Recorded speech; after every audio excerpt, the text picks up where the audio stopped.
இன்னைக்கு நம்ம சேனல்ல அட்டகாசமான டேஸ்ட்ல பன்னீர் கிரீன் பீஸ் மசாலா எப்படி பண்றதுன்னு பார்க்க போறோம். ஒரு ரெஸ்டாரன்ட் ஸ்டைல்லையும் டேஸ்ட்லையும் வீட்டில் இருக்க பொருளை வச்சு இந்த ரெசிபி எப்படி பண்றதுன்னு பார்க்கலாம்.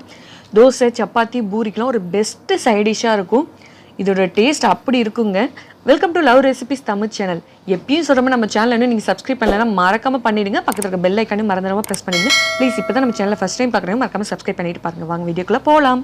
இப்போ இந்த ரெசிபி பண்ணுறதுக்கு ஒரு பேன் எடுத்து வச்சுருக்கேன். இப்போ இதில் ஒரு 2 டேபிள் ஸ்பூன் கிட்ட ஆயில் இல்லைனா பட்டர் சேர்த்துக்கோங்க. இதில் ஒரு 450 கிராம் அளவுக்கு பன்னீரை க்யூபாக கட் பண்ணி எடுத்துருக்கேன். அதையும் இது கூட சேர்த்துக்கிறேன். நான் இந்த மசாலா ஒரு 10 பேருக்கு செய்ய போகிறேன். அதுக்காண்டி நான் 450 கிராம் அளவுக்கு பன்னீர் எடுத்துக்கிறேன். இப்போ இது எண்ணெயிலே லைட்டாக கோல்டன் கலர் வர்ற அளவுக்கு ஃப்ரை பண்ணணும். இப்போ கலர் மாறிடுச்சு. இந்த ஸ்டேஜில் இதை நான் தனியாக ஒரு பிளேட்டில் எடுத்து வச்சிடுறேன். இப்போ எல்லா பன்னீரும் ஃப்ரை பண்ணி தனியாக எடுத்து வச்சாச்சு. இப்போ அதே பேனில் 4லேருந்து ஒரு 5 பெரிய வெங்காயம் ரஃபாக ஸ்லைஸ் பண்ணி எடுத்து வச்சுருக்கேன். ஒரு 15லேருந்து 20 பல்லு பூண்டு எடுத்திருக்கேன். 3 துண்டு அளவுக்கு இஞ்சி எடுத்து வச்சுருக்கேன். இப்போ இதை எல்லாத்தையும் நம்ம பேனில் சேர்த்துக்கலாம். நீங்கள் எக்ஸ்ட்ரா ஆயில் எதுவும் சேர்க்க தேவையில்லை. அதில் ஏற்கனவே இருக்கிற ஆயில் மட்டும் போதும். நீங்கள் 4 பேருக்கு இந்த மசாலா ரெடி பண்ணுறீங்கன்னா 2 வெங்காயம் 1 தக்காளி சேர்த்துக்கிட்டிங்கன்னா போதும். இப்போ இது கூட 3 பழுத்த தக்காளி பழம் சேர்த்துக்கிறேன். இப்போ சேர்த்து முடிச்சதுக்கப்புறம் இது எண்ணெயில் நல்லா வதங்கணும். அதுக்காண்டி ஒரு மூடி போட்டு மூடி வச்சு ஸ்டவ்வை ஹை ஃப்ளேமில் வச்சிடுறேன். ஒரு 5 நிமிஷத்துக்கு அப்புறம் பார்த்தீங்கன்னா நல்லா ஆவி வரும். அந்த ஸ்டேஜில் நம்ம ஓப்பன் பண்ணி பார்த்தோன்னா தக்காளியில் இருக்க ஜூஸ் எல்லாம் வெளியே வந்து நல்லா வதங்கியிருக்கும். இந்த ஸ்டேஜில் ஸ்டவ்வை ஆஃப் பண்ணிவிட்டு நல்லா ஆற போட்டுட்டு மிக்சியில் ஒரு ஸ்மூத் பேஸ்ட்டாக அரைச்சி தனியாக எடுத்து வச்சுருங்க.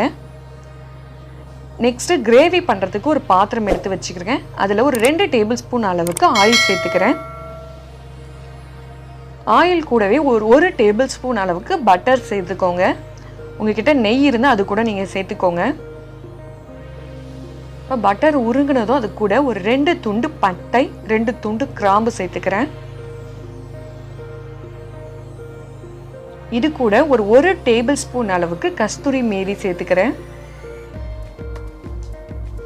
பன்னீர் கிரேவினாலே கஸ்தூரி மேதி கட்டாயமாக சேர்த்துப்பாங்க. அதோட ஃப்ளேவர் ரொம்ப நல்லாயிருக்கும். இப்போ இது ஃப்ரை ஆனது இது கூட ஒரு 3 பெரிய வெங்காயம் பொடியாக கட் பண்ணி வச்சுருக்கேன். அதையும் இது கூட சேர்த்துடுறேன். பொடியாக கட் பண்ணிங்கன்னா தான் அது வதங்கி நல்லா டேஸ்ட் கொடுக்கும். இப்போ இது நல்லா ஃப்ரை பண்ணிடலாம். இப்போ ஒரு அளவுக்கு ஃப்ரை ஆயிடுச்சு. இந்த ஸ்டேஜில் ஒரு 2 பச்சை மிளகாயை பொடியாக கட் பண்ணி வச்சுருக்கேன். அதையும் இது கூட சேர்த்துடுறேன். இப்போ இது நல்லா கலர் சேஞ்ச் ஆகிற அளவுக்கு நம்ம ஃப்ரை பண்ணி எடுக்க போகிறோம். இப்போ வெங்காயத்தோட கலர் நல்லா சேஞ்ச் ஆகிற அளவுக்கு ஃப்ரை பண்ணியாச்சு. இந்த ஸ்டேஜில் இது கூட ஒரு 3 டேபிள் ஸ்பூன் அளவுக்கு காஷ்மீர் மிளகாய் தூள், 2 டேபிள் ஸ்பூன் அளவுக்கு தனியாத்தூள், 1 டீஸ்பூன் அளவுக்கு ஜீரகத்தூள் சேர்த்துக்கலாம். நீங்கள் நார்மல் மிளகாய் தூள் சேர்க்குறீங்கன்னா 2 டேபிள் ஸ்பூன் அளவுக்கு சேர்த்திங்கன்னா போதும். அடுத்து ஒரு 1/4 டீஸ்பூன் அளவுக்கு மஞ்சத்தூள் சேர்த்துட்டு மசாலாவுடைய பச்சை வாசனை போகிற அளவுக்கு நம்ம ஃப்ரை பண்ணிடலாம். ஸ்டவ் மீடியம் ஃப்ளேம்லேயே வச்சு ஃப்ரை பண்ணுங்கள். ஹை ஃப்ளேமில் வச்சிங்கன்னா மசாலா கருகிடும். நம்ம காஷ்மீர் மிளகாய் தூள் சேர்க்கறதுனால ஒரு பிரைட் கலர் கிடைக்கும். அதுக்காண்டி தான் இந்த மிளகாய் தூள் சேர்த்துக்கிறது. இப்போ மசாலாவுடைய பச்சை வாசனை போகிற அளவுக்கு ஃப்ரை பண்ணியாச்சு. இந்த ஸ்டேஜில் நம்ம ஃபஸ்ட்டு அரைச்சி வச்சுருந்த விழுதை சேர்த்துடலாம். இதை சேர்த்துட்டு நல்லா கலந்து விட்டுருங்க. மசாலாவை அந்த விழுதோடு நல்லா மிக்ஸ் ஆகணும். அந்த அளவுக்கு கலந்து விட்டிங்கன்னா ஒரு பிரைட் கலர் கிடைக்கும்.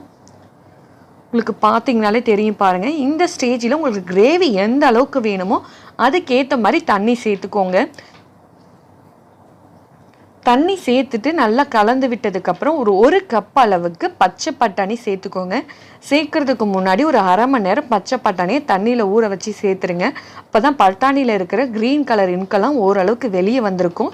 பட்டாணி சேர்த்துட்டு இந்த ரெசிபிக்கு தேவையான அளவுக்கு உப்பு சேர்த்து முடிச்சதுக்கப்புறம் நல்லா கலந்து விட்டுருங்க. நம்ம ஏற்கனவே வெங்காயம் தக்காளி வதக்கி அரைச்சி சேர்த்துருக்கோம். ஸோ சேர்த்துருக்க பட்டாணி வேகிற அளவுக்கு இந்த கிரேவி கொதிச்சுதுன்னா போதும். அதுக்கு ஒரு மூடி போட்டு ஸ்டவ்வை ஹை ஃப்ளேமில் ஒரு 5லேருந்து 8 நிமிஷம் விட்டுருங்க. 8 நிமிஷத்துக்கு அப்புறம் ஓப்பன் பண்ணி பார்த்தீங்கன்னா பட்டாணி நல்லா வெந்திருக்கும். அந்த ஸ்டேஜில் நம்ம ஃபஸ்ட்டு ஃப்ரை பண்ணி வச்சுருந்த பன்னீரை இது கூட சேர்த்துடலாம். சேர்த்து முடிச்சதுக்கப்புறம் இந்த ரெசிபிக்கு ஃபைனலாக 1 டேபிள் ஸ்பூன் அளவுக்கு கஸ்தூரி மேதியை சேர்த்துருங்க. அவ்வளோதான். ஒரு கொதி வந்ததும் ஸ்டவ்வை ஆஃப் பண்ணிங்கன்னா நம்மளுடைய பன்னீர் க்ரீன் பீஸ் மசாலா சுட சுட சாப்பிட ரெடியாக இருக்குது.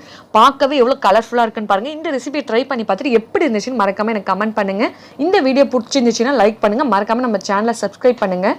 உங்கள் ஃப்ரெண்ட்ஸ் அண்ட் ஃபேமிலிக்கும் ஷேர் பண்ணி நம்ம சேனலை சப்போர்ட் பண்ணிடுங்க. வேறொரு ரெசிபியில் அடுத்த வீடியோவில் உங்களை வந்து பார்க்குறேன். தேங்க்ஸ் ஃபார் வாட்சிங்.